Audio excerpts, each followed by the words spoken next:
Alors, on va quand même parler, on va peut-être commencer par l'actualité, parce que Oui, notre chef de guerre, hier soir, tu l'as peut-être écouté, oui, oui, bien sûr. alors que le 16 mars, il avait prononcé à 6 reprises Nous sommes en guerre. Hier soir, il a dit que la guerre n'était pas encore gagnée. Alors, est-ce que tu penses que ce fait d'utiliser ces termes, disons, guerriers pour ce qui nous arrive, c'est-à-dire cette crise sanitaire ou cette catastrophe sanitaire, on pourrait dire, est-ce que c'est quelque chose qui est auquel on s'attendait? Et est-ce que ça correspond à quelque chose sur le plan? Parce que, bon, comme tu es un historien en plus, et on reviendra là-dessus, hein, quand même, tu es historien, ce terme, tu as dû l'entendre plusieurs fois dans l'histoire. Oui, enfin, d'abord, je l'ai regardé hier soir et écoutez, je l'ai trouvé quand même moins martial hier soir qu'il ne l'était la dernière fois. Ça, c'est C'est sûr. déjà ça. Oui. Voilà. Euh, Après, qu'il ose dire qu'il s'agit d'une guerre contre un virus, on n'a jamais fait la guerre contre un virus. C'est toujours des puissants contre d'autres qui, pour des raisons de frontières ou d'économie, ont fait la guerre. Hein, donc ça me paraît être une métaphore tout à fait déplacée et en plus qui a tendance à brosser le belliciste dans le sens du poil, quoi. Hein, et c'est vrai qu'il y a des gens qui aiment bien se sentir dans ces situations quasi irrévocables, quoi. Hein. Et il n'a pas fait allusion qu'à la guerre, il a parlé de l'union sacrée aussi. Ah oui. Et l'union sacrée, c'est 1914, où quand tout le monde, y compris Jules Guesde et quelques anarchistes d'ailleurs, faut bien le dire, se raccroche à l'union sacrée avec Jouot pour aller faire un ministère commun pour bouter, non pas les Allemands hors de France, ils n'y sont pas encore, mais pour aller à Berlin, la fleur au fusil, quoi. Hein, donc il y a quelque chose quand même d'assez indécent dans cette proposition. Reste que il nous prend peut-être quand même pour de la chair à canon. Voilà. Et puis, il y a d'autres termes qui ont été employés par lui ou par ses ministres, c'est le couvre-feu, quoi. Ah oui. Ça, c'est la guerre d'Algérie, quasiment, quoi. Ou alors l'État nazi qui s'installe sur la France et qui nous oblige à peindre nos fenêtres en bleu pour éviter les bombardements. Non, non, j'ai trouvé ça tout à fait indécent, d'autant que c'est une crise sanitaire et que cette crise sanitaire, elle est très largement liée à la mondialisation du capital. Hein, et qu'en fait, avec ce vocabulaire-là, ça nous permet d'oublier que les raisons objectives de l'arrivée de ce virus à toute vitesse, c'est aussi du fait de la mondialisation, du productivisme et de ces transports tout azimuts que nous ont imposé ces gens-là quand même. Alors justement, c'est aussi essentiellement une privation de liberté. Ah, tout à fait, alors ça c'est terrible. C'est-à-dire qu'il faut accepter le confinement parce que bien sûr, on ne veut pas mettre en péril les autres et nous-mêmes, mais du coup, on est prêt à accepter une privation de liberté importante. Oui, oui. Je pense que c'est vraiment le virus du capital que ce coronavirus-là, hein, si tu veux. Et c'est vrai que sur les libertés, il y a des vrais dangers. Il y a un danger sur la liberté de circulation, qui est quand même quelque chose de tout à fait essentiel. Il y a une menace sur la liberté du point de vue des, comment dire, des déplacements, hein, donc circulation, je l'ai dit. Il y a le risque de se faire suivre par des drones ou par Bluetooth, donc un flicage électronique tout à fait considérable. Et, euh, et enfin, j'avais une troisième chose que j'avais notée tout à l'heure et que je suis en train d'oublier, c'est la liberté du travail. Ah Hein, oui, où effectivement, il y a des menaces tout à fait importantes. Le MEDEF, on croit rêver, le MEDEF appelle à voter Maurice Thorez, quoi. Il faut se rappeler qu'à la Libération, Maurice Thorez a demandé aux Français de relever leur manche pour redresser la France et engager la bataille de la production, quoi. Et aujourd'hui, le MEDEF dit la même chose comme Maurice Thorez en 1945-46 à la Libération, quoi. Voilà. Et ce que disait Taubira, qui est très très agaçante par ailleurs hier, c'est que quand même les démocraties, pour peu qu'il en reste quelque chose, quand elles vont à l'encontre des libertés fondamentales, quand les crises cessent, elles ont de plus en plus de mal à revenir en arrière, quoi. Et même quand elles reviennent en arrière, elles mettent de côté les lois qui ont servi à réprimer ou à organiser le moins de liberté, et elles les ressortent, ces démocraties, quand elles le souhaitent. Hein. On a vu par exemple qu'au moment de l'état de siège quand il y a eu l'affaire des Gilets jaunes, je crois, ils ont ressorti l'état de siège qui avait été utilisé, je crois, en 55, là encore, pendant ce qu'on appelait pudiquement les événements d'Algérie, qui de fait étaient une guerre coloniale contre un peuple qui voulait se libérer, quoi. Et justement, c'est auquel on commence à réfléchir, c'est une fois qu'on sera sorti de cette catastrophe sanitaire, si un jour on en sort, enfin j'espère, qu'est-ce qui va se passer? C'est-à-dire, qu'est-ce que la société va pouvoir changer? Qui va pouvoir la faire changer et comment? Parce qu'on a bien compris que ça avait été provoqué justement par ce système néolibéral, capitaliste, etc. Mais comment faire pour préparer déjà une sortie, c'est-à-dire qu'eux préparent la sortie, comment ceux qui ont critiqué et ont combattu contre ce système, comment ils peuvent se préparer? Je ne sais pas, moi, pour l'instant, ça cause beaucoup sur les réseaux sociaux et des choses comme ça, en disant qu'à la sortie, il va falloir se mobiliser, sans doute, mais il va sans doute être de notre devoir de faire plus fort encore que les Gilets jaunes. C'est-à-dire que après le confinement, c'est peut-être la grève générale qu'il va falloir engager de manière à négocier. Parce qu'il ne faut pas oublier qu'à la Libération, par exemple, si on obtient la sécurité sociale, le droit à la retraite, éventuellement le chômage, c'est que les maquis n'auraient pas des armées si on n'avait pas obtenu un minimum de choses, d'autant que le patronat avait très largement collaboré avec l'État de Vichy, quoi. Et donc, ce qui avait été gagné à l'époque, ça a été gagné au prix du sang, quoi. Et qu'il ne faut pas qu'ils oublient qu'aujourd'hui, ces choses-là nous sont acquises grâce à ce qu'ont fait nos grands-pères ou nos pères selon nos âges, et qu'il n'y a pas à remettre ça en question une seule seconde. Et qu'avant même d'engager quoi que ce soit contre eux, c'est à eux simplement de rétablir ce qui était. On a bien vu dans les dernières années combien le droit du travail a été menacé, El Khomri et Macron et compagnie. On a bien vu comment les hôpitaux ont été démembrés. Il y a eu 67 000 lits qui ont été fermés. Il ne faut pas s'étonner qu'avec 67 000 lits en moins, on ait du mal à assurer les soins minimums pour tous ceux qui sont en grand danger du fait du corona. Voilà. Et on a vu aussi combien l'éducation était très largement menacée, soit par la privatisation rampante, soit par des moyens qui sont de plus en plus insuffisants, au moins dans certains quartiers, et qui rendent la pseudo-égalité face à l'éducation encore plus mythique qu'elle n'a jamais été, quoi. Alors, il faut dire que, est-ce que tu penses que dans ce cas-là, l'éducation dont tu es un spécialiste, est-ce que l'éducation est importante? C'est essentiel, même du point de vue sanitaire. Je pense qu'effectivement, au lieu de nous confiner avec la flicaille à tous les coins de rue, on aurait été éduqués, on nous aurait dit effectivement, il y a des vrais dangers, attention, nous sommes responsables, c'est pas la peine de nous masquer et éventuellement de nous contrôler, parce qu'il y a des contrôles qui sont absolument inopportuns et intolérables, parce que non seulement on signe soi-même son autorisation, c'est un petit peu ridicule déjà, hein. On n'a pas besoin de le demander à ses parents, mais on s'est aperçu, il y a eu des cas là, que j'en ai noté 2, 3, on a le droit de sortir pour des cas des achats de première nécessité. Mais on ne sait pas ce que c'est que la première nécessité.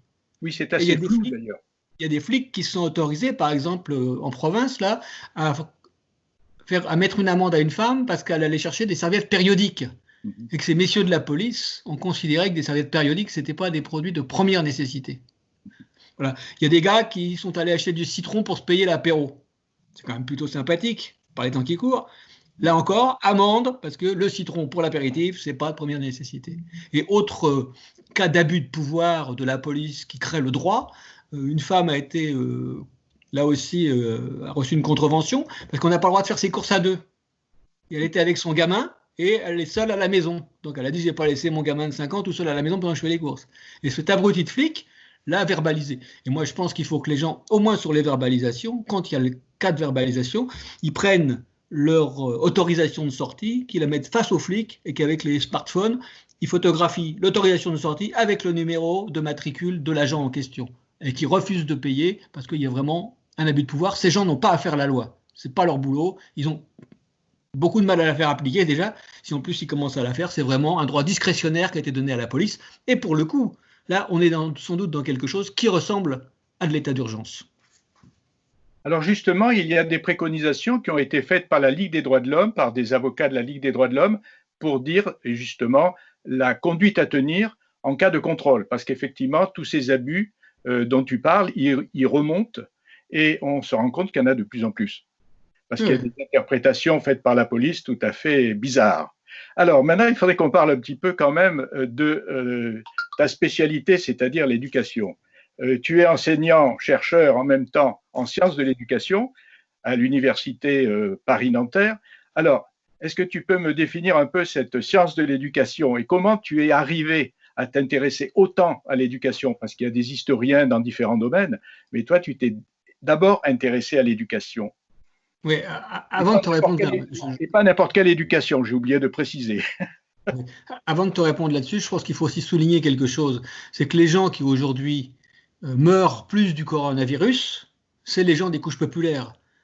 Il semblerait qu'il y ait plus de cas dans les banlieues de type 93 où les gens vivent dans une plus grande promiscuité que dans d'autres endroits.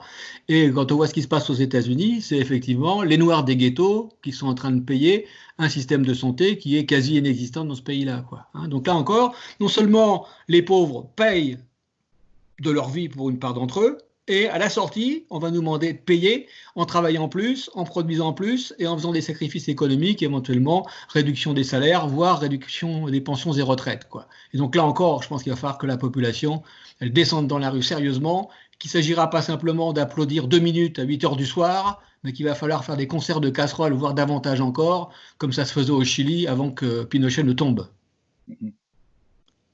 Alors, les sciences d'éducation. Alors, l'enseignement, pour toi, c'est essentiel, l'éducation.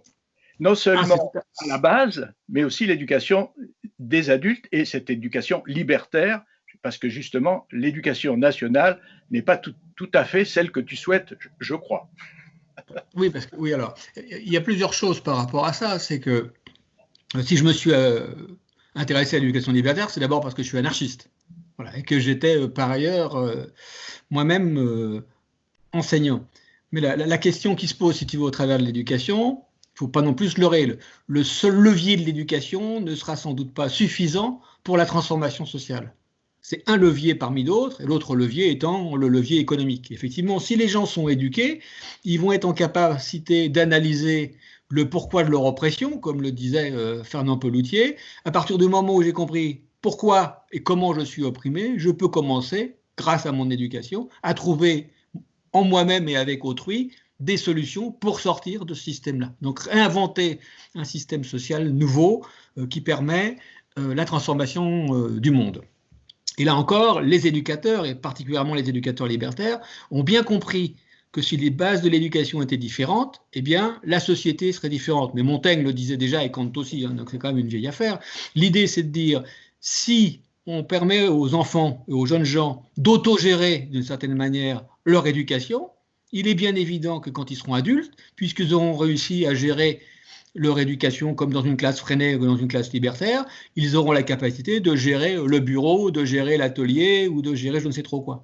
Et donc l'idée, c'est dans l'éducation, non seulement acquérir les savoirs nécessaires à l'analyse, à la compréhension, à l'esprit critique et aux savoirs les plus généraux, mais aussi y apprendre des savoirs sociaux qui permettront l'installation d'une société autogérée et égalitaire.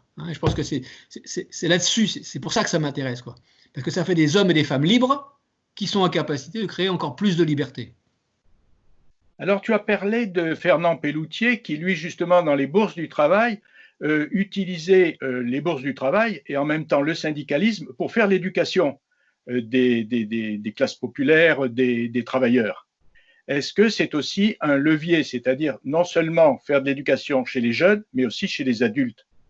Ah, tout à fait. Bon, alors, il est sûr que du temps de Pelloutier, c'était encore plus essentiel qu'aujourd'hui, puisque les lois de l'école laïque gratuite et obligatoire, même si la Commune de Paris y avait pensé, ça date de 1881. Avec Pelloutier, on est dans les années, juste avant les années 1900, il y a encore des tas de gens qui n'ont pas été alphabétisés.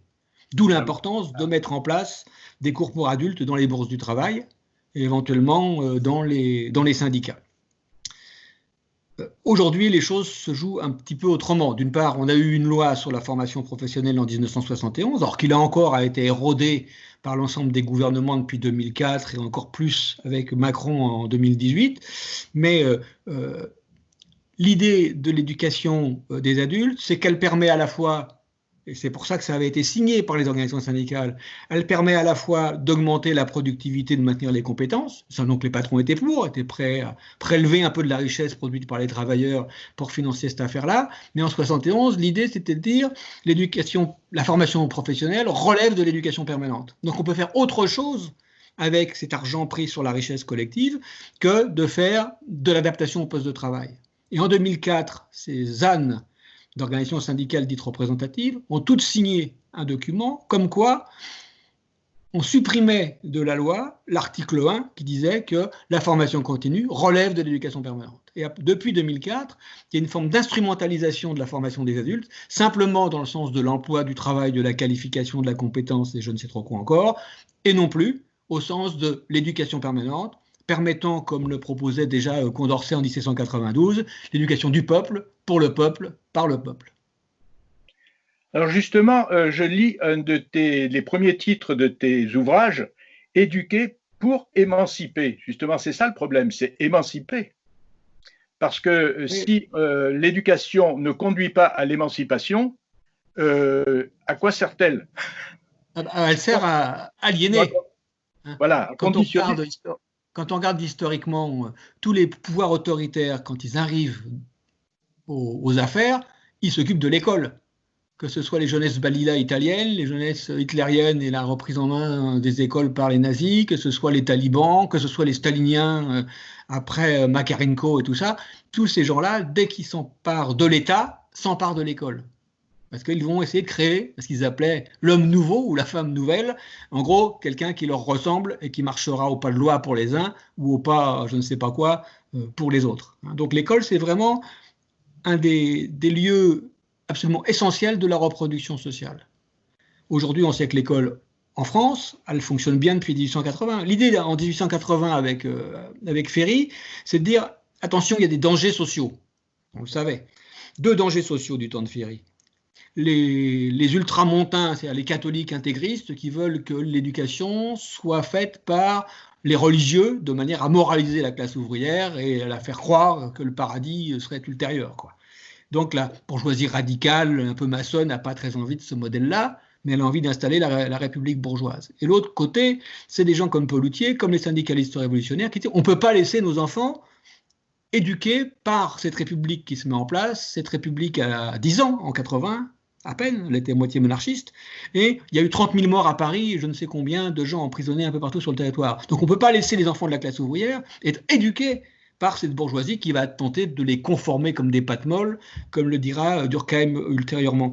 Et donc, ce mouvement ouvrier révolutionnaire dit il faut qu'on crée nos propres écoles, pour justement que nos enfants ne soient pas aliénés dans l'école de la bourgeoisie. Et ce qu'a parfaitement réussi Ferry, eh bien, c'est qu'on n'a jamais eu, nous, le mouvement ouvrier, la capacité de créer nos propres écoles, à part Sébastien Faure ici, un petit peu sans puits avec Robin, et globalement, tous les enfants de la classe ouvrière sont passés dans le modèle de l'école de la bourgeoisie libérale et dominante, et que, pour une part d'entre eux, ils se sont laissés séduire par le modèle. Alors ça, on l'a vu du temps de Ferry, et on l'a très largement vu après 1981, du temps de Mitterrand, où on a envoyé des dizaines de jeunes gens des couches populaires vers les écoles de commerce. Et aujourd'hui, ces dizaines de jeunes gens qui sont passés par les écoles de commerce nous pourrissent la vie, ou nous ont pourri la vie, en instaurant le libéralisme comme une vérité absolument indépassable. Et là aussi, je pense que les gens de gauche n'auraient jamais dû envoyer leurs enfants dans toutes ces écoles-là. Il y a quelques écoles expérimentales, si on peut dire, qui pratiquent une autre éducation, mais elles sont très rares. Et en général, elles restent, ces écoles, à l'état d'expérimentation, c'est-à-dire qu'elles ne sont jamais généralisées. Mais là, donc, tu as cité effectivement Paul Robin, Sébastien Faure. Est-ce que ça reste quand même une référence pour quelqu'un comme toi, anarchiste, qui voudrait quand même un peu faire évoluer le système, ou le transformer, ou le changer? Ouais, ça reste des références, mais bon, il y a quand même beaucoup de choses qui ont été dites par Faure ou par comment il s'appelle, par Robin, qui sont passées dans l'éducation, comme la gymnastique, comme un petit peu moins d'autorité, comme éventuellement la production d'objets réels et pas simplement des choses à annoncer, à apprendre par cœur. Donc il y a beaucoup de choses qui sont passées malgré tout dans le commun. Voilà. Ça reste des modèles, mais il faudrait sans doute développer ces choses-là. Et c'est vrai que les quelques écoles ou les choses un petit peu alternatives aujourd'hui, soit c'est totalement privé, hein, comme on le voit avec les écoles de cette, je dirais pas son nom, parce que pour lui faire de pub à elle et à son mouvement, cette psychiatre italienne là, qui a fricoté avec les fascistes et après avec les staliniens. Ou alors, même s'il y a des choses pédagogiquement intéressantes dans ce qu'elle a pu proposer, hein, faut pas non plus, voilà. Et les autres choses qui sont restées plutôt dans le secteur public sont expérimentales depuis très longtemps. Hein, par exemple, à Saint-Mandé, là, en région parisienne, il y a une école qui s'appelle, j'ai oublié son nom, du psychologue belge là. Enfin, qu'importe, ça va me revenir. Et donc, ça fait 60 ans que cette école est expérimentale. Ah oui. Le lycée autogéré de Paris, le lycée autogéré. Près de 40 ans.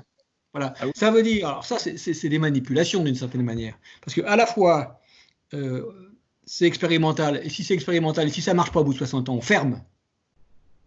Ou si ça fonctionne, mais pas forcément pour tous les enfants, mais pour un certain nombre de gamins, eh bien, on peut étendre. Et ça n'a jamais été étendu. Que ce soit le LAP, ou que ce soit cette école à Saint-Mandé. Ça veut dire quoi, ça? Ça veut dire que pour l'extérieur, on a des belles vitrines qu'on va éventuellement faire visiter en montrant, regardez, comme l'État français est libéral, il accepte qu'il y ait des classes autoritaires, des classes pas autoritaires, des classes freinées, des choses comme ça. En fait, c'est un peu comme les villages Potemkin du temps de Staline. Hein, le village Potemkin, pour ceux qui ne connaissaient pas, on faisait des faux villages où il y avait des gens qui étaient faussement en bonne santé, qui avaient des conditions de travail tout à fait magnifiques, mais en fait, tout ça était faux, quoi. C'était des décors de cinéma pour les visites de monsieur André Gide ou de quelques autres, et disaient, mais qui rentraient du RSA, qui disaient, mais c'est magnifique, j'ai visité tel village, les gens sont épanouis. Bien sûr, c'était épanoui.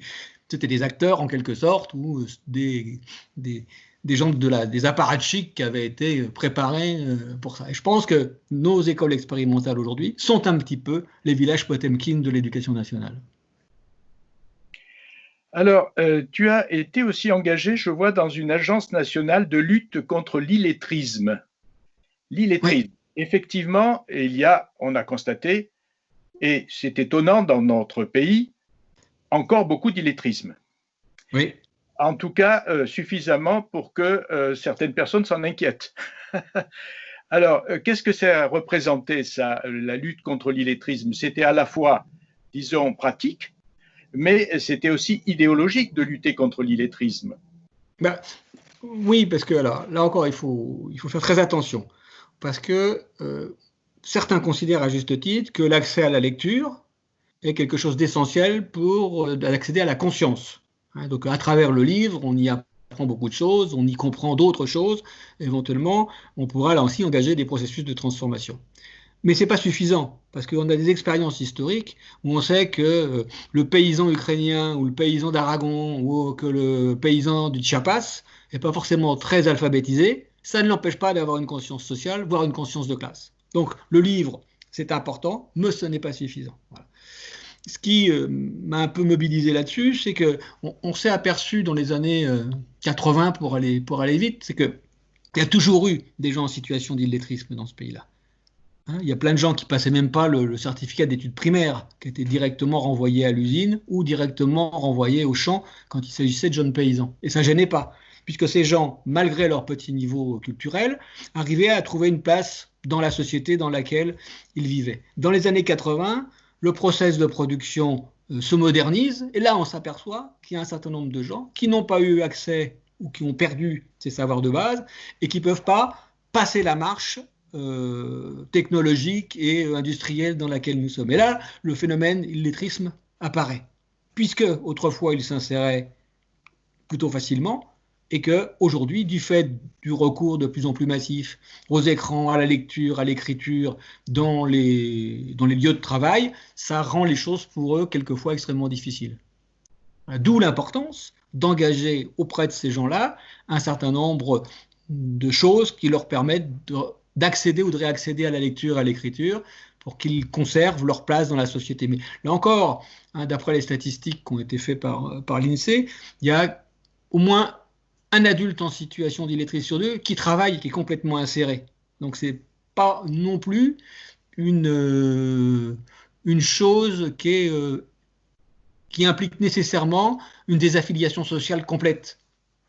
Par exemple, on sait que dans les hôpitaux, dans la fonction publique territoriale, dans les abattoirs, entre autres, il y a beaucoup de gens dans ces situations-là.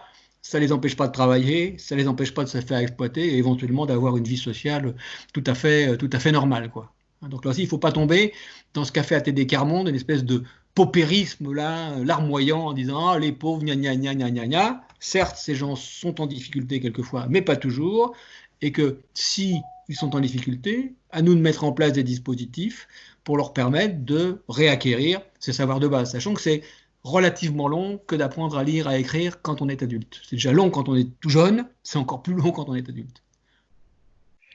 Alors, je vois que tu as par exemple consacré aussi un livre à Madeleine Vernet, donc c'est un personnage libertaire, qui était féministe, pacifiste, libre penseuse. Et alors, pourquoi tu as choisi Madeleine Vernet? Parce qu'il y en a d'autres de cette époque. Qu'est-ce qu'elle avait de particulier pour toi? D'abord, c'est une femme, on n'en avait pas tant que ça dans ces milieux-là, et elle a voulu faire quelque chose de tout à fait sympathique. C'était créé, alors d'abord près de chez elle, et ensuite à Épône, dans la banlieue parisienne, un orphelinat.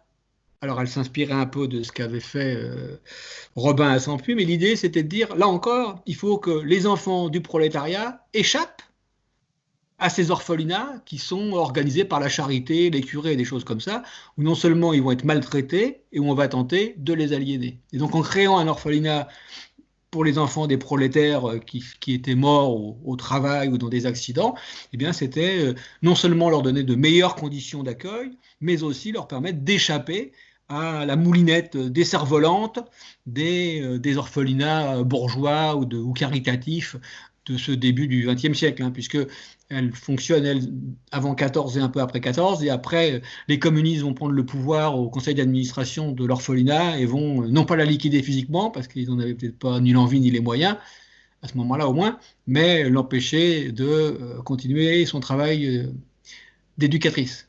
Elle le continue quand même, puisque pendant très longtemps, elle va écrire dans des journaux pacifistes, où effectivement elle dénoncera la guerre et elle dénoncera les situations faites aux femmes. Alors, un nom à retenir pour nous à l'Union pacifiste. Ah, je pense, oui, tout à fait, mais plutôt dans sa deuxième partie de carrière, quoi, Deuxième à partie. partir de 24. Alors, il y a aussi un livre consacré à Henri Roda. Rorda. Rorda, oui, j'ai du mal à le prononcer. Alors là, alors j'ai relevé un pamphlet. Le pédagogue n'aime pas les enfants. Alors comment il pouvait dire ça? Le pédagogue n'aime pas les enfants. Comment un pédagogue peut ne pas aimer les enfants? Rorda, c'est difficile à dire. C'est un nom d'origine hollandaise, même s'il vit en Suisse et qu'il participera à l'école libertaire Ferrer de Lausanne. Et l'idée de Rorda, quand il écrit ce document, le pédagogue qui n'aime pas les enfants, c'est dire si les pédagogues aimaient les enfants, ils ne les maltraiteraient pas comme ils les maltraitent aujourd'hui dans les situations scolaires. À leur faire annoncer des choses par cœur qui n'ont pas d'intérêt, à les assujettir à un banc, à une table toute la journée, en gros en les privant de liberté. Donc si les pédagogues aimaient les enfants, ils mettraient en œuvre une toute autre pédagogie que la pédagogie traditionnelle du maître qui parle, du maître qui éventuellement a une férule et qui tient les enfants dans l'ordre, c'est-à-dire les premiers au premier rang, les derniers au dernier rang, et tout le monde a le même parcours dans les mêmes temps. Alors, il y a donc donc je reviens encore à une notion que tu évoques, qui est l'éthique. Il y a une éthique dans l'éducation? Bah, oui, faudrait bien. Hein. Mais après, l'éthique, ça se discute d'individu par individu, donc ça renverrait plutôt à la mienne. Et l'idée de ce que j'en entends par là, c'est de permettre à chacun de trouver sa voie. Et il y a un copain italien, là, Francesco Cadeo, qui dit des choses qui me vont bien du point de vue de l'éthique, c'est aussi un spécialiste de l'éducation. Il dit qu'il y a deux modèles en éducation. Il y a le modèle autoritaire, alors républicain, stalinien, éventuellement fasciste, qui dit aux enfants, voilà ce que vous devez devenir, voilà ce que vous devez être à la fin du processus scolaire d'éducation. Et puis il y a les anarchistes, qui ne sont pas très nombreux, qui disent, nous, on n'a pas besoin de vous dire, voilà ce que vous devez devenir. On va vous mettre toute les ressources pédagogiques à disposition et vous en ferez ce que vous voulez. Donc c'est à vous de décider de ce que vous allez devenir. Donc les uns disent, voilà, vous devez être ceci ou cela, et nous les anarchistes, on dit, construisez-vous et devenez ce que vous avez envie d'être. En faisant l'hypothèse que puisqu'ils se seront construits dans la liberté, ce seront des amoureux de la liberté et qu'ils ne passeront pas avec armes et bagages du côté des autoritaires, quoi. Voilà. Donc on fait vraiment un pari de l'éducation, de la liberté pour la liberté, contrairement aux autres qui font le pari de l'autorité pour l'autorité, même s'ils n'osent pas le dire toujours aussi franchement. Alors j'ai l'impression que là tu viens d'évoquer avec l'autorité, tu viens d'évoquer le ministre Blanquer, c'est-à-dire celui Blanquer, qui décide pour les enseignants ce qui est bon ou ce qui n'est pas bon. Oui, oui, c'est d'autant plus vrai, si tu veux, qu'il n'y a encore pas très longtemps, on disait, les enseignants ont un programme, ils sont supposés l'appliquer, qui a été concocté par on ne sait pas trop qui au ministère, mais qu'importe, par des commissions spécialistes. Mais ils avaient le choix de la méthode, et particulièrement sur le lire et sur l'écrire. Et depuis quelque temps, la liberté pédagogique qui avait été consentie aux enseignants est de plus en plus remise en question, en disant non seulement il faut apprendre à lire, à compter, à écrire aux enfants, ce qui est tout à fait normal et bien, il faudrait mieux qu'ils aient envie d'apprendre à lire et à compter d'ailleurs, pourquoi ils n'ont pas envie, on peut s'interroger, et de plus en plus on va leur dire c'est comme ça qu'il faut faire, voilà la bonne méthode. Et en plus, ça n'existe pas les bonnes méthodes en pédagogie. Il y a la bonne méthode pour Bernard, c'est celle-là, la bonne méthode pour eux, qui c'en est sans doute une autre, quoi. Et donc là encore, il faudrait qu'on ait moins d'effectifs, de manière à ce qu'on puisse individualiser. Il y a des gamins qui fonctionnent bien dans tel modèle, et pourquoi pas le modèle traditionnel, et d'autres qui fonctionnent plutôt bien dans des modèles non traditionnels. Et aujourd'hui, tout le monde est fabriqué avec la même machine, et on sait depuis Jules Ferry que cette machine-là va permettre de reproduire la société en l'état. En gros, les premiers seront les chefs, et les derniers seront les ouvriers, voire les même pas ouvriers, quoi. Voilà. Et donc, c'est une machine qui fonctionne très très bien, elle reproduit l'élite, dans ses positions d'élite. Elle laisse passer quelques individus dans les mailles du filet pour se donner un peu de sang neuf, et il y en a quelques-uns qui tombent de l'élite vers des couches plus populaires, pour qu'il y ait un peu de brassage quand même, sinon être toujours entre soi, on sait que ça va finir par créer des handicaps majeurs, mais la consanguinité, c'est pas un bon truc, donc on laisse passer des gens à travers la maille du filet, et on dit égalité républicaine, élitisme républicain, celui qui veut, celui qui peut, sera parmi nous, quoi. Voilà. Et ça, c'est une duperie, parce que ceux qui arrivent à passer les mailles du filet sont une infime minorité. Et en plus, généralement, ils sont tellement bien dressés qu'ils deviennent presque pires que ceux qui font partie de l'élite depuis très longtemps et qui n'ont pas besoin, qui n'ont rien à prouver, quoi, en gros. Et alors justement, est-ce que tu as des remontées actuellement des enseignants sur cette contestation, par exemple, des mesures qui sont prises concernant le bac, concernant d'ailleurs, même ce qu'a annoncé hier Macron, c'est-à-dire le 11 mai, on redémarre les écoles. Oui, alors apparemment, j'ai entendu Blanquer là ce midi, ou je sais pas quoi, ils sont en train de mettre de l'eau dans leur vin de messe, là, dans la mesure où ils ne savent pas si c'est toutes les écoles, ils ne savent pas s'il y aura, comme dans les pays en voie de développement, la moitié de l'effectif le matin, la moitié de l'effectif l'après-midi. Ils se demandent comment ils vont réussir à empêcher les gamins de se faire des câlins, de jouer dans la cour et des choses comme ça. Donc, c'est des propositions qui, à mon avis, ne sont pas tant liées à la dimension pédagogique. C'est qu'ils veulent surtout relancer l'économie. Et que pour relancer l'économie, il faut que la garderie soit ouverte. Et en l'occurrence, la garderie, c'est l'école. Si les gamins sont à l'école, les parents peuvent aller travailler avec des masques dans le métro, ou les bus, ou les tramways. Donc la dimension pédagogique, elle est peut-être un peu instrumentalisée là encore, avec peu de risques, semble-t-il, du point de vue épidémiologique. Il semblerait que les enfants soient peu porteurs ou pas directement touchés quand ils le sont. Donc on ne prend pas vraiment beaucoup de risques pour les enfants, semble-t-il, mais là encore, on en saura peut-être plus dans 50 ans ou dans 6 mois. Et surtout, on peut remettre les parents au travail. Oui, c'est surtout ça, je crois. Oui, moi aussi. Toutes les préoccupations pour relancer l'économie. Oui. Parce qu'on a dit, par exemple, grâce à cette période de confinement, les parents ont pris conscience de l'importance des enseignants, parce qu'ils ont été obligés parfois d'aider leurs enfants, notamment dans les cours par correspondance, enfin par Internet. Et on a dit, voilà, maintenant, les enseignants vont être revalorisés. Oui. Alors, est-ce que moi j'ai plutôt l'impression qu'effectivement, comme tu dis, c'est plutôt pour remettre les parents au travail. Oui, oui. Et puis en plus, dans cette affaire de confinement, là, on sait depuis longtemps que le travail éducatif avec les parents en termes de devoirs et choses comme ça, c'est catastrophique. Ah oui. Ça crée des conflits terribles entre les enfants et les parents. Et en plus, les parents, comme souvent les instituts d'ailleurs, veulent que le mode de raisonnement de l'enfant soit celui du parent, au lieu de trouver le mode de raisonnement de l'enfant. Et donc, ça crée de la dissonance cognitive, quoi. C'est-à-dire que les gamins, ils ne comprennent pas ce que les parents veulent dire, et les enfants, et les parents disent, mais c'est pas possible qu'ils ne comprennent pas, je vais expliquer 15 fois, quoi. C'est un peu comme toi avec un informaticien, tu vois. Tout leur paraît simple, tout leur paraît évident, t'as beau leur dire que tu piges pas, t'as pas compris, eh ben c'est pas possible, c'est pas possible. Hein. Bon, on est poli avec les informaticiens, mais grosso modo, c'est une très mauvaise idée que de faire travailler les enfants avec leurs parents. Alors, ce que je crains quand même dans cette affaire-là, c'est qu'il y a beaucoup de gens qui vont avoir commencé à travailler sur les classes virtuelles, l'enseignement à distance et des choses comme ça, et qu'on essaie aussi peut-être, au moins IBM, Google et compagnie, de développer ce modèle d'enseignement à distance. Alors, peut-être pas la totalité des horaires que les enfants font, mais que toute une partie de l'enseignement se fasse de cette façon-là, quoi. Hein, de manière à ce qu'il y ait moins de locaux, à ce qu'il y ait moins de profs, faire des économies, là encore, sur le dos de la bête. Voilà, c'est exactement ce qui risque de s'arriver, effectivement. Alors, un des derniers ouvrages, j'ai vu que tu as publié en 2017 La commune et l'éducation libertaire. Alors, la commune, qu'est-ce que tu mets dans cet ouvrage, La commune et l'éducation libertaire? L'idée, c'était de voir si la commune a un programme, a une commission de la pédagogie, là, qui est conduite par un blanquiste d'ailleurs, et qui va, durant les 60 et quelques 10 jours de la commune, essayer de transformer le système scolaire. Là encore, parce que le système scolaire, soit il est inexistant pour toute une partie des enfants de la classe ouvrière, donc il faut le construire, soit il est tenu par les religieuses et les pères, quoi. Et donc les communards ne peuvent pas accepter ça, quoi.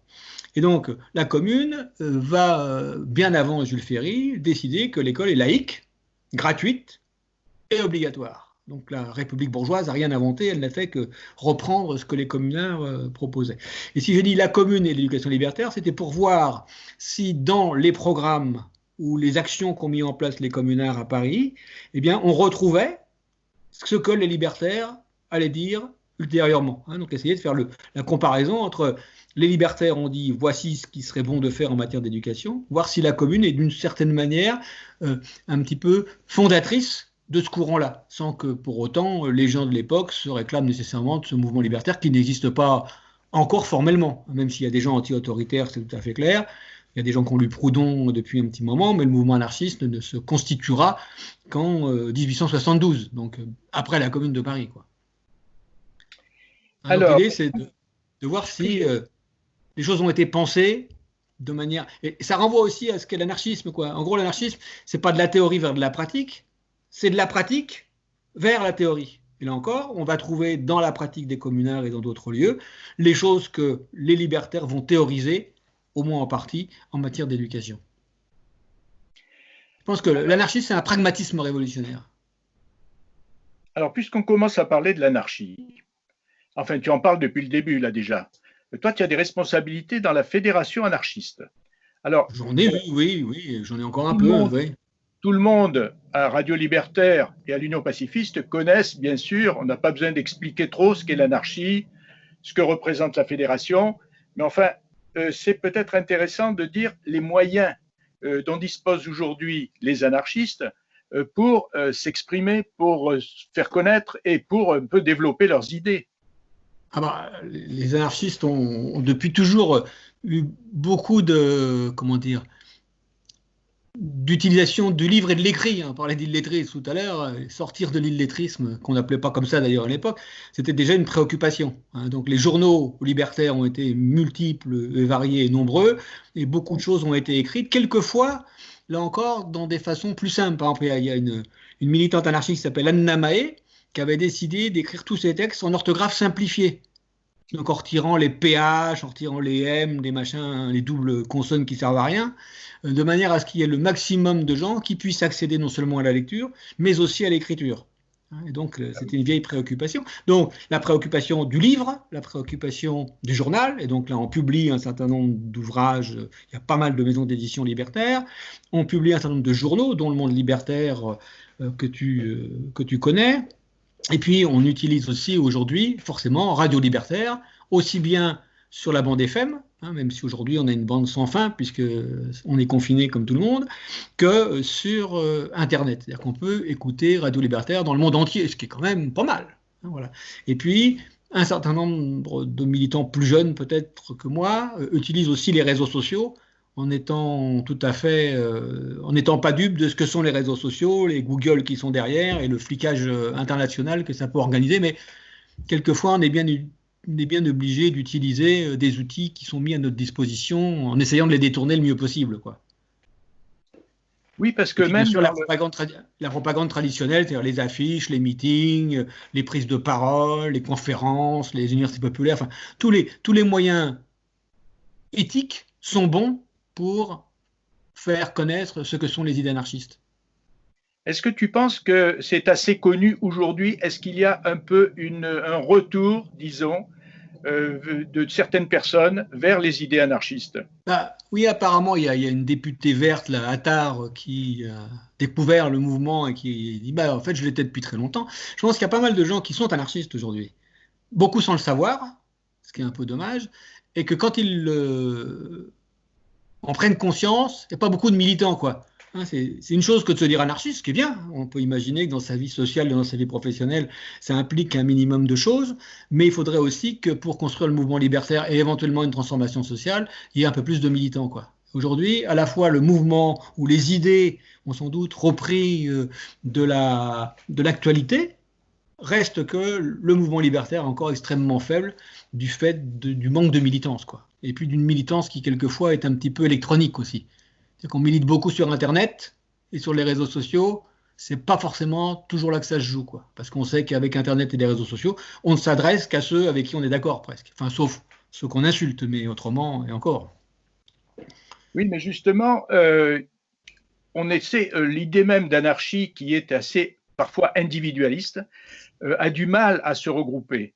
Est-ce que ça se ressent dans la fédération anarchiste? C'est-à-dire la fédération anarchiste a fait le choix depuis 1953, quand elle s'est reconstituée, de refuser d'une certaine manière ces distinguos-là, puisqu'elle s'organise autour de la synthèse, encore de Sébastien Faure, dont on a parlé tout à l'heure pour la ruche, autour de dire il y a effectivement des sensibilités dans le mouvement libertaire.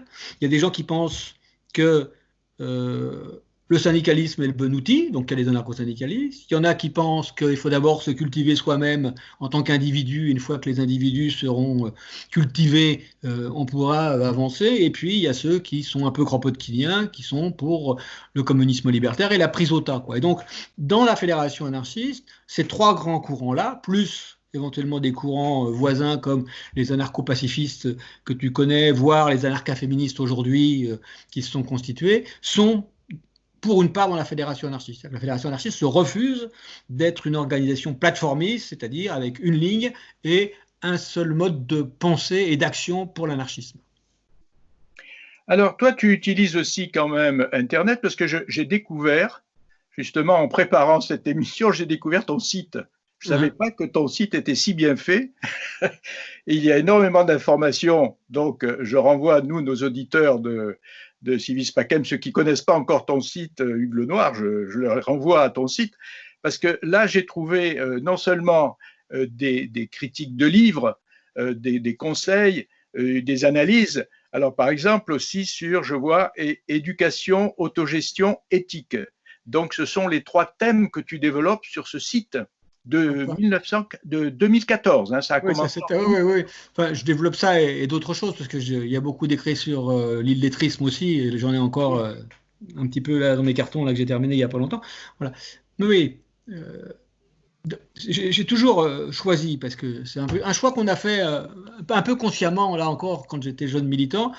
On connaissait des gens qui étaient anarchistes, mais en gros, ils se cachaient, ils ne le disaient à personne, quoi.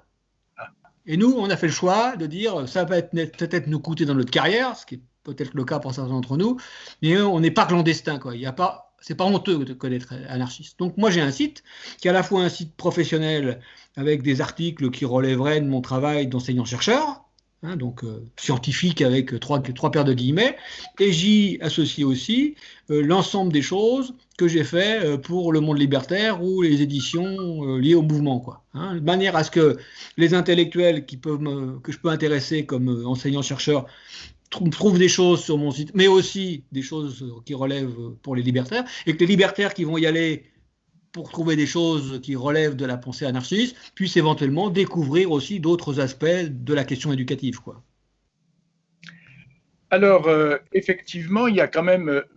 Bon, moi, je trouve que par exemple, je vois nous n'irons plus aux urnes. Alors là, c'est typiquement libertaire. Ah oui, tout à fait, oui. Bon. Ça, c'est une critique d'un livre que j'ai fait il n'y a pas très très longtemps d'un auteur canadien qui effectivement montre que euh, les urnes, c'est là où sont enterrées nos espérances, quoi. Moi, ce que je dis quand je parle de ces choses-là avec les gens, c'est que on nous a donné le droit de vote, à nous les hommes, en 1848. Ça n'a jamais rien changé. La domination bourgeoise, économique et militaire est restée en place. Les femmes, avec beaucoup de difficultés dans ce pays, accèdent au droit de vote, je crois en 44, avec un premier scrutin en 46 ou quelque chose comme ça. Ça n'a rien changé. Les dominants sont toujours au pouvoir. Voilà. Et on a bien vu aussi le modèle américain, où quand les Nord-Américains virent les Anglais après la guerre d'indépendance, la grande bourgeoisie nord-américaine met en place ceux qui sont aujourd'hui les démocrates et ceux qui sont aujourd'hui les républicains, ou inversement, parce que ça a changé de nom historiquement. Voilà. Et ils ont bien compris qu'avec ce système-là bipartidaire, un coup je mets cela, un coup je mets cela, un coup je mets ceci, un coup je mets cela, et que ça ne change rien, que c'est toujours l'élite qui reste aux affaires. Voilà. Et c'est bien ce qui nous arrive à nous dans la période contemporaine depuis 1980, c'est l'alternance. Presque l'alternance, c'est toujours l'économie libérale, l'alternance, c'est toujours la fin des services publics. Alors, de temps en temps, il y a un petit peu plus de nuances humanistes ici, ou un peu plus de répression là, mais reste, grosso modo, c'est que depuis 1980, on va dans le même sens, c'est-à-dire moins de liberté, plus d'enrichissement des actionnaires, plus d'appauvrissement des classes populaires. Et donc, ça, c'est vraiment l'alternance. Et l'alternance, c'est vraiment l'arme de la bourgeoisie pour maintenir en place son système de domination. Quand ça barre de trop, on lâche du lest, on met la gauche, 36, ou éventuellement 80. Et quand ça va moins bien, eh bien, on met Vichy dans le pire des cas, ou éventuellement De Gaulle en 58. Quoi. Alors, bon, tu es dans une bibliothèque très fournie d'après ce que je vois à l'image.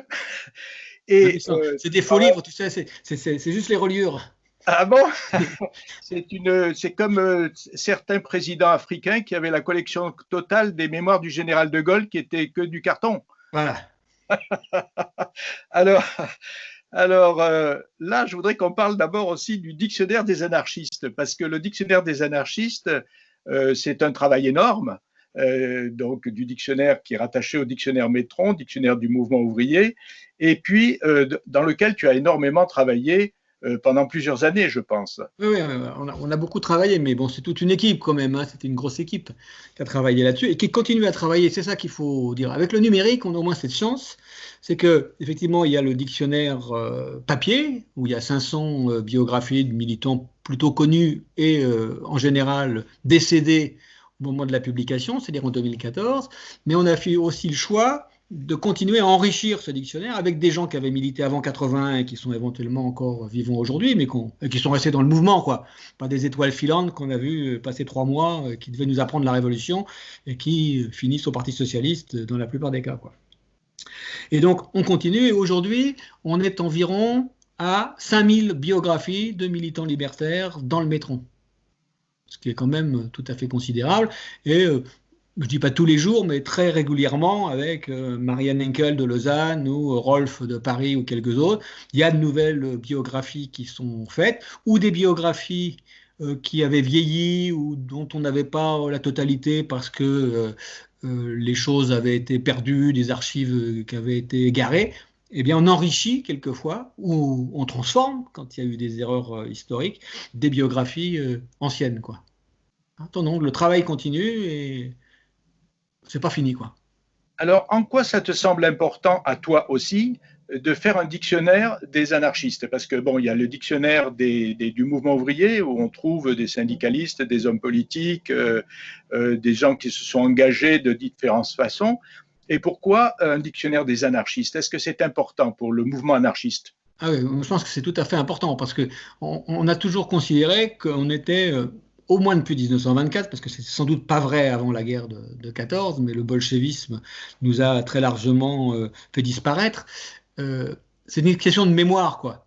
Hein, c'est de montrer aux plus jeunes militants, qui ne sont pas forcément jeunes en âge, mais jeunes dans le mouvement, qu'on a vraiment une histoire, qu'on a une trajectoire, et que le mouvement ouvrier ou le mouvement social a toujours été très largement alimenté par des libertaires. Voilà. Et que dans ce mouvement, alors c'est vrai qu'on n'a pas beaucoup de cartes, on n'a pas beaucoup d'archives ou de choses comme ça, on perd la mémoire, quoi. Et je pense, avec l'équipe du Métron, on l'a pensé collectivement, on avait besoin de retrouver cette mémoire-là, donc de faire en sorte que le mouvement anarchiste reprenne sa place dans le mouvement ouvrier et dans le mouvement populaire. Voilà. Et je pense qu'on y a réussi parce que, à la fois, c'est le seul dictionnaire Métron spécifique, donc autour d'un corpus de militance. Il a été très vite épuisé, il a même été tiré en liste de poche. C'est-à-dire que le dictionnaire Métron des anarchistes, on peut l'acheter pour 15 euros. Sachant que le Métron aujourd'hui, sur le site de l'Université Paris 1, est accessible en ligne et gratuitement. Donc vous pouvez aller visiter les 5000 bio-anarchistes du Métron gratuitement. Et si vous avez un peu de temps, il y en a encore environ près de 200 000 quand on reprend l'ensemble du corpus de grosso modo 1789 à aujourd'hui, quoi. Donc il y a de quoi faire. Voilà. Et là, effectivement, il y a tous les courants qui sont présentés, même des courants qui sont certes dans le mouvement social, mais pas forcément dans le mouvement ouvrier révolutionnaire. Alors, d'une part, tu écris des livres, tu te lances dans la confection d'un dictionnaire qui est une œuvre énorme, et puis là, tu en as commencé encore une importante qui est l'encyclopédie anarchiste. La nouvelle, parce que Alors maintenant, c'est la nouvelle, oui, parce que il faut rappeler. L'ancienne, elle date de 1930. Voilà, oui. elle fait quatre très gros volumes qui ont été mis là aussi sur Internet par un certain nombre de copains, et particulièrement de la Fédération anarchiste. Donc on peut aussi la consulter sur Internet. Mais elle a été rédigée. Comment fait-on pour la consulter sur Internet, cette encyclopédie anarchiste? Tu vas sur Encyclopédie anarchiste, tout ça attaché, X, Y, Z. Ah. Il devrait y avoir très bientôt, je pense aujourd'hui ou demain, un article sur Union pacifiste et Louis Lecoing. Ah. Parce que j'ai repris le texte que tu m'as envoyé, je l'ai envoyé à Maurice, j'ai trouvé tout à fait bien, moi, tout à fait d'actualité, donc je l'ai envoyé à mon complice dans cette opération-là de nouvelle encyclopédie anarchiste, Pierre Sommermeyer de Strasbourg, puisqu'on travaille ensemble, et qu'on décide ensemble de ce qui y paraît ou de ce qui n'y paraîtra pas, quoi. Donc j'attends son retour, mais à mon avis, il n'y a pas de souci. L'idée, là aussi, c'est de dire ce qu'a fait Sébastien Faure, et 200 collaborateurs, hein, c'est pas... Je rappelle la date, en 1930, c'est ça. Ça va paraître en 1934, je crois. Hein, ah oui. Date de parution. Et donc, il y a quelques années de travail avant. Voilà. Et donc, on s'est dit avec Pierre, c'est drôlement bien cette encyclopédie, mais il y a des choses qui ont vieilli. Et puis, il y a des choses qui n'existaient pas, par exemple. Donc, les choses qui ont vieilli, il est peut-être bon de les revisiter, comme on a fait pour les biographies du Métron. Et puis, il y a peut-être des choses nouvelles, par exemple, à faire apparaître dans cette encyclopédie. Il y a deux articles là qui peuvent montrer en quoi il y a des choses qui n'existaient pas avant et qu'il faut faire apparaître. Il y en a un qui a été fait par Frank Means sur l'autogestion. C'est un terme qui n'existait pas en 1930, même s'il y a des gens qui pratiquaient la gestion directe, ça fait aucun doute. Et puis un autre qui a été fait par Patrick Schindler sur le phare, sur le fonds d'action homosexuel révolutionnaire. Là encore, la question homosexuelle est un petit peu évoqué dans la vieille encyclopédie, mais pas comme les militants à la fois libertaires pour certains d'entre eux, mais pas que, mais homosexuels et révolutionnaires, ont posé les choses dans les années 68-70, et en quoi la façon dont ils ont posé les choses ont permis aussi cette reconnaissance de la différence sexuelle des uns et des autres, en évitant la stigmatisation des uns ou des autres, et des pratiques des uns, des unes, des autres, et tout ça, quoi. Donc encore, c'est à la fois revisiter le passé, voir où on en est de l'actualité, de toutes ces choses, de ces concepts, de ces moments historiques, et surtout, grâce à cette nouvelle connaissance, là encore, apprendre la science de son malheur, s'éduquer pour se révolter, éventuellement pour s'émanciper. Donc c'est toujours le recours à la connaissance qui va permettre de prendre conscience, éventuellement, de faire avancer un petit peu les choses. Alors, pour cette encyclopédie, justement, est-ce que tu fais appel à d'autres personnes qui auraient des propositions, des informations? Par exemple, je pense aussi à l'objection de conscience qui a été créée, qui a été par exemple étudiée par un historien qui s'appelle Régis, dont je connais son prénom, mais j'oublie son nom, qui a beaucoup travaillé, par exemple, sur l'objection de conscience. Est-ce que ça rentre, ça aussi, Bien par exemple? sûr, bien sûr. Quand tu iras ou vous irez sur le site Encyclopédie anarchiste XYZ, il y a un appel à contribution. Tous ceux qui veulent contribuer peuvent contribuer. On a fait un petit vadémécom avec Pierre en disant, pour faire un article, faites comme ça, par plus de 30 000 signes, parce qu'il faut que ce soit lisible, mettez des intertitres, enfin, donc un petit mode d'emploi. Il y a des contacts. Ceux qui ont des choses à écrire l'écrivent. Alors, on espère que ce qu'ils écriront, il y aura une sensibilité libertaire quand même qui apparaîtra. On ne leur demande pas d'être anarchiste, mais enfin qu'au moins il y ait quelque chose qui renvoie à ce courant-là, quoi. Même critique d'ailleurs, hein, pourquoi pas. Et nous on le lit, et si ça nous plaît, on publie, quoi. Donc c'est complètement ouvert. C'est complètement ouvert. Alors, ça restera sur Internet ou un jour, ça peut éventuellement être réédité? Le jour où nous Alors, aurons, le jour où nous aurons. la réédition papier, c'est faite, hein, je crois, mais alors, peut-être dans les années 80, je ne sais pas, mais il y a eu une réédition de fait dans les années 80 papier, hein, qui était pas reliée d'ailleurs. On achetait le papier sans reliure, quoi, donc juste les articles non reliés. Je ne suis pas sûr, parce que d'une part, là, on en est vraiment au balbutiement. On a lancé ça il y a, je sais pas, peut-être 2 mois avec Pierre. On l'a annoncé dans le Monde Libertaire, on en a un peu parlé à la radio. On l'a envoyé à un certain nombre de copains et de copines un peu partout dans le monde. On est aujourd'hui à 40 articles. Ah oui. Donc, c'est pas beaucoup. Et c'est quand même quelque chose qui va sans doute prendre plusieurs années. Alors, dans plusieurs années, on se posera peut-être la question de est-ce qu'on publie tout ou partie des articles? Mais ça, c'est un peu tôt pour le dire, quoi. Alors, bien sûr qu'il y aura des articles sur l'antimilitarisme, ça je suppose. Oui, bien sûr, oui. Parce À que condition qu'il y ait des gens, à condition qu'il y ait des gens qui les rédigent. Ah, alors, ben moi, tu sais, l'écrit, je préfère l'audiovisuel, mais bon, Ouais, je peux faire des efforts de temps en temps, ne serait-ce que pour la cause, la bonne cause. ouais. Alors, simplement aussi, on va conclure là-dessus un peu sur l'antimilitarisme, puisque notre émission est pacifiste, mais surtout antimilitariste, hein, il ne faut pas l'oublier. Et nous nous revendiquons, nous aussi, de l'anarchie. Bon, donc, au niveau de. Il y a eu un numéro spécial du Monde libertaire, d'ailleurs, sur l'antimilitarisme, avec une très belle couverture d'un peintre sur lequel j'ai fait un film qui s'appelle André Clodo, mais c'était un dessin qui avait été fait après la guerre de 14. Et ensuite, alors, il y a aussi le collectif Non au SNU. Oui. Alors, ce fameux service national universel.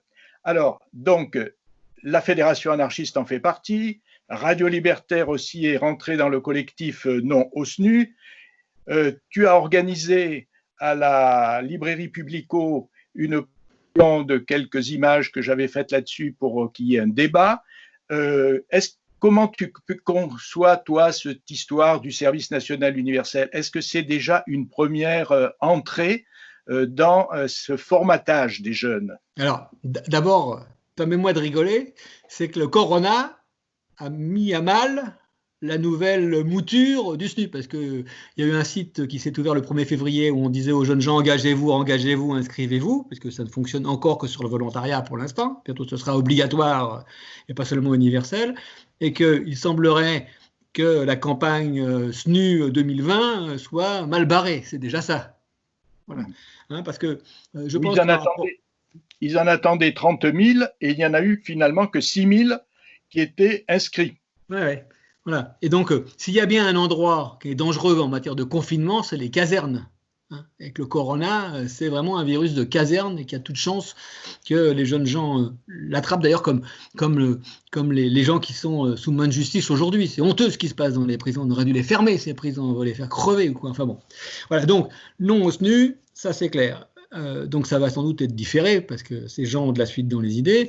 Du point de vue de la fédération anarchiste, on a toujours été sur des logiques antimilitaristes et on a eu autrefois un Lecoing qui était dans le mouvement, hein, qui a donc fait cette loi sur l'objection de conscience que tu évoquais tout à l'heure. Et pas mal de nos militantes de l'époque, des années 60-80, ont été soit objecteurs, soit insoumis, soit résistants en créant des comités de soldats ou en rejoignant les comités de soldats dans les casernes.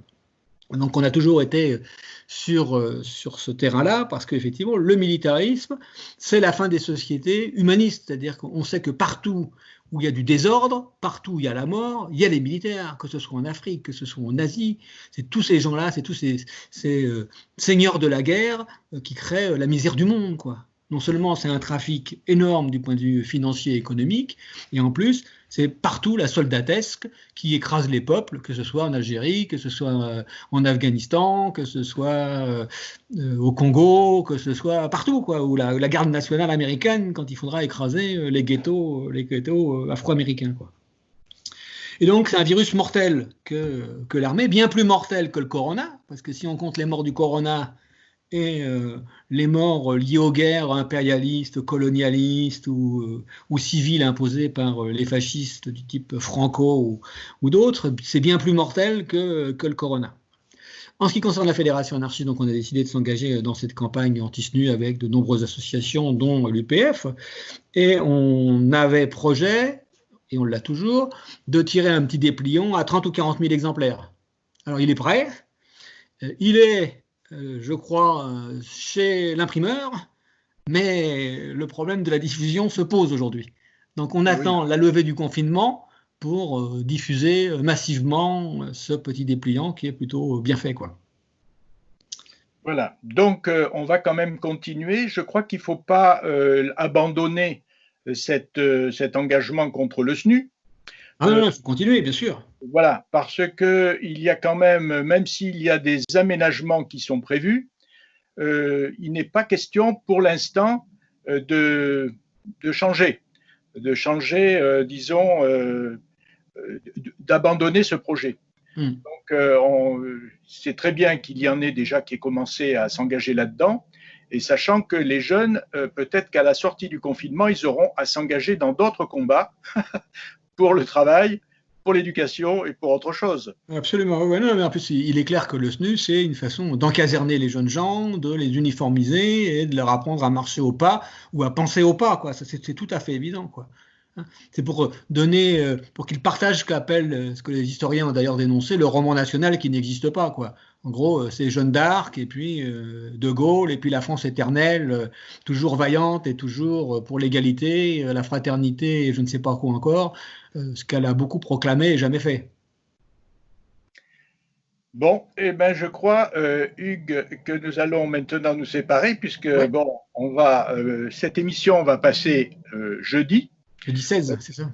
On va l'inscrire sur le site de Radio Libertaire. Donc, pour l'instant, on utilise ces moyens. Après, peut-être qu'on la rediffusera lorsqu'on aura accès à nouveau au studio. On attend avec impatience. Je ne sais pas d'ailleurs si le studio continue plus ou moins à fonctionner. J'entends de la musique pour l'instant. Ben non, on peut pas accéder au studio parce qu'il y a, comme tu le sais, il n'y a pas de salarié Radio Libertaire. Donc on peut pas dire, nous, patrons, on envoie quelqu'un travailler dans le studio. Voilà. Donc moi j'étais en contact avec le CSA, donc les gens qui gèrent les radios associatives. J'ai demandé à ce qu'on ait des dérogations pour pouvoir accéder au studio, choses comme ça. Et ça m'a été dit qu'il était impossible pour le CSA de nous faire ce type d'attestation. Donc on ne l'aura pas. Au demeurant, il y a un moment où la bande sans fin a commencé à débloquer et par chance, on a un copain qui habite tout près et qui a bidouillé dans le studio à partir de matériel sur place et qui a remis des choses sur la fréquence, quoi. Donc Radio Libertaire continue à fonctionner même pendant le confinement.